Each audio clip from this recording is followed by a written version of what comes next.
G'day mate, and welcome to an episode of Prediction Time. And again, we'll be previewing the latest rounds of the Hyundai A-league.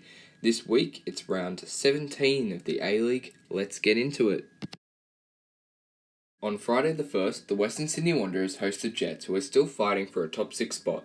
The Newcastle Jets took on top of the table Glory. Although playing the Glory is usually a write-off for most teams, since Perth have only lost once, Newcastle still needed a win to keep pace with Adelaide United and the Wellington Phoenix, but they failed to do so, going down 2-0.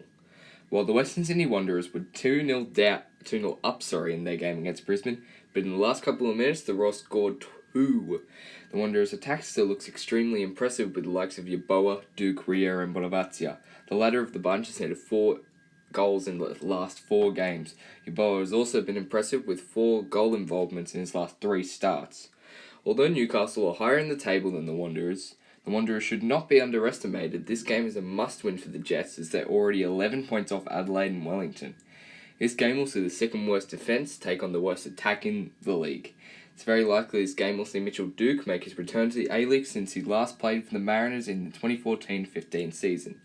Both teams are struggling in opposite areas of the pitch, but I think the Wanderers will outscore the Jets with them winning 3-1. Right, on Saturday, the Central Coast Mariners take on the Melbourne Victory. The Victory played in Australia Day in the Big Blue and picked up all 3 points. Ola Toivonen scored a brilliant free kick, then James Troisi doubled the Victory's lead almost an hour in. Nikovic did half the deficit, but it wasn't enough as Melbourne Victory walked away 2-1 winners. The Mariners also went ahead thanks to an Andrew Hull stunner, but Adelaide pulled 2 back in the second half. Thanks to an Isais scoring from a corner, the Mariners held out to the 90th minute, but it wasn't enough as former player Scott Galloway crossed the ball to George Blackwood, who completed United's comeback. Although the Central Coast Mariners haven't been the greatest team in the last couple of years, the Mariners have an extraordinary record against teams from Melbourne at home. The Mariners haven't lost at home to a team from Melbourne since the 29th of October 2017 against the Victory. 4 of their last 5 games in this fixture have been played in Melbourne, with the Victory winning 3 and drawing once in Melbourne, while the last game between the two on the coast ended as a 1-1 draw, with Connor Payne scoring from outside the box before a Leroy George equaliser. I think the Mariners' record against Melbourne teams will continue, but the Mariners won't pick up all 3 points. Jem Karacan is a good addition to the squad, and it's why I think the game will end 1-1 like last time they played on the coast. Next up, we have Adelaide United against the Brisbane Roar. Adelaide United came from behind, like I said earlier. They came back from a goal down against the Mariners, while the Brisbane Roar scored 2 injury time goals against the Western Sydney Wanderers to come back from a 2-0 deficit to draw 2-2. The Brisbane Roar sit 3 points ahead of the Central Coast and sit 1 point behind the Wanderers in 8th.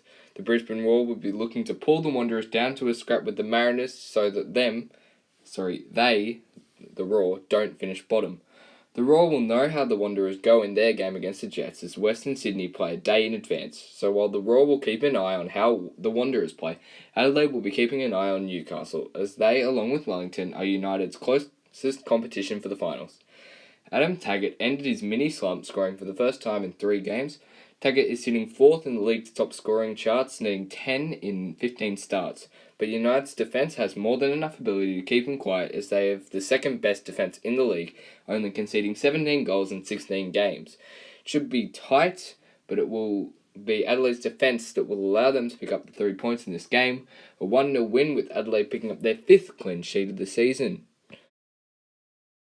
The last game of this triple header is Perth Glory, who take on the Wellington Phoenix. Wellington Phoenix took on City on Australia Day before the Big Blue, and they picked up a very credible result against 4th place City. David Williams picked up an early goal in the 5th minute, and it was enough for the Knicks to pick up all 3 points, while Perth Glory also picked up a win at home, but it was against the Newcastle Jets. Andy Keogh scored in the 16th minute and was assisted by the 36-year-old Spanish magician Diego Castro. Neil Kilkenny finished off the game after the restart in the 47th minute. His goal would prove important as it would give them a 4-point lead at the top of the table.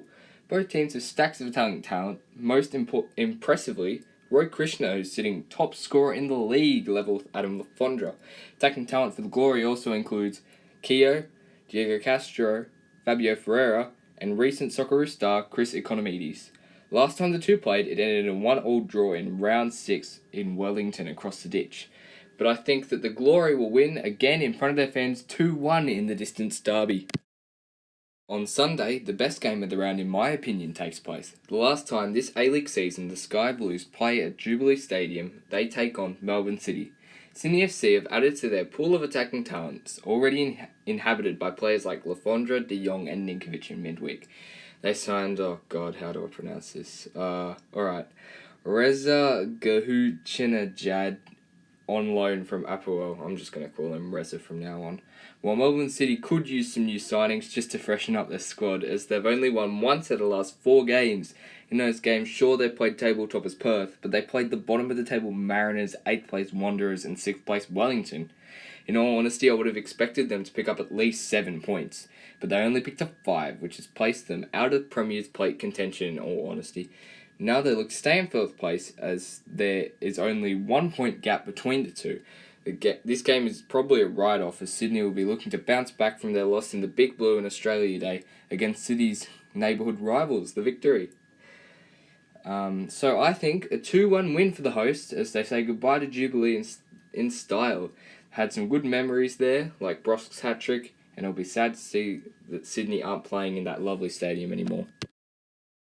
Those are just my thoughts. Let me know yours in the comments below. If you enjoyed, please like and subscribe.